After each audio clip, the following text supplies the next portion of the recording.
Autumn comes in so many colors, but orange is the first thing you think of because of pumpkins.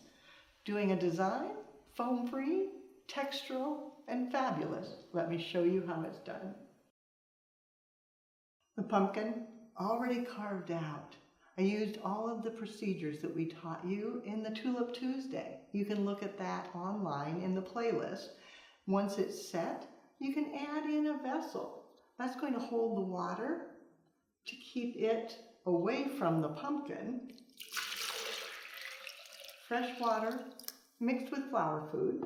Then for the lid, used skewers.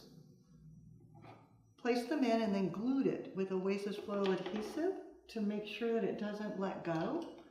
Then determining how long I need it. Be a little bit shorter, cutting them down. And then I can just set that in and begin designing. Bittersweet, such a wonderful autumn material. It winds around, and you can just set it in. It's going to dry and look beautiful no matter what. But letting it come out, just be wild and crazy. Bringing another bit and winding it, tucking it in, finding the perfect spot, and then winding it around, and then using a greening pen and just tucking that in, locking it in place. So I'm actually piercing it straight into the pumpkin to secure it. To be safe, I would do it twice. Make sure that it doesn't come back out. Finding the perfect spot, inserting, and bringing back another bit, maybe cutting it down. Giving a little bit of extension. Letting it be wild, casual, and beautiful. As you work, turn it.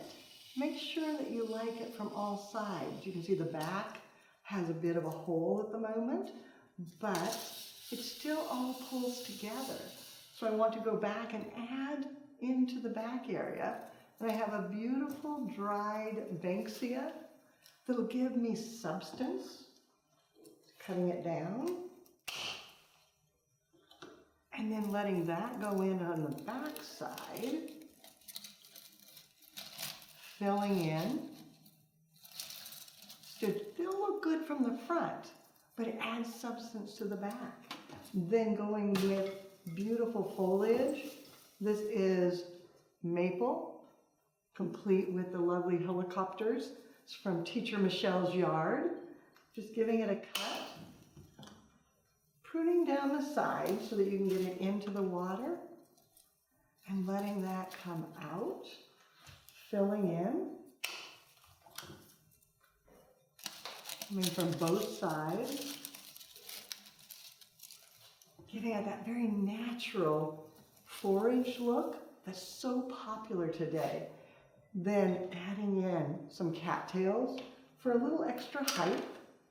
And maybe some sedum to add some texture at the base. To finish, just adding a little more texture. Some sorghum picks up that autumn vibe, maybe bringing some around to the back so it looks good, front, back, side to side, and some scabiosa pods.